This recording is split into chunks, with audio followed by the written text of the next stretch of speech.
There is hope in this world.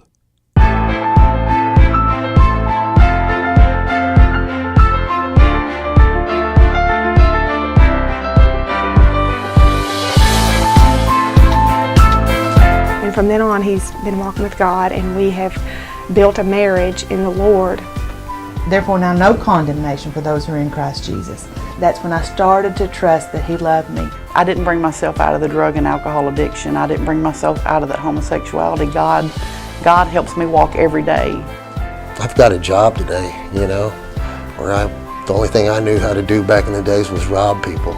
23 years and 2 days after the death of my mother, I walked into Michigan State Prison. I welcomed him back in my life, and I let him know that I love him and forgive him. Life is just totally different than what it used to be. And it's Jesus. But non-believers rarely hear these stories. They avoid religion and perceive Christians as superficial and irrelevant. Yet, they are searching.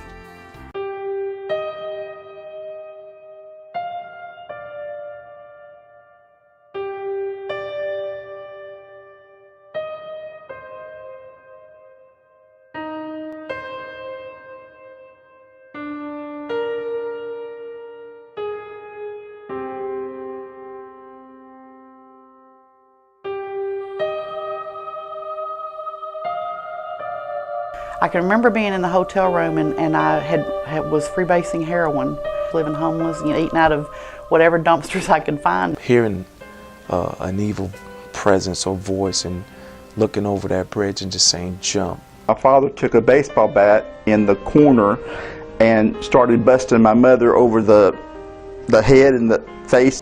The darkest day of my childhood was that Saturday when they lowered her into the ground. December 21st of 2006. This was about 8 months after my son died. I decided I'd had enough and I tried to kill myself. He said, how can you love me after what I've done to you?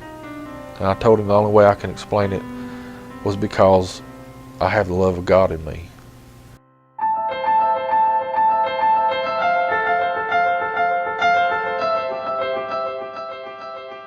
When a desperate person connects with a light-bearing Christian, lives are transformed. They begin to weep, they begin to cry.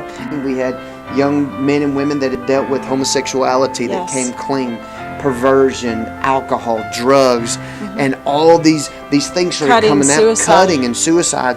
And through that, we saw just these kids getting free.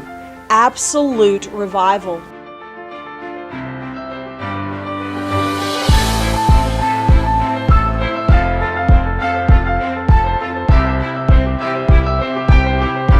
There is hope in this world.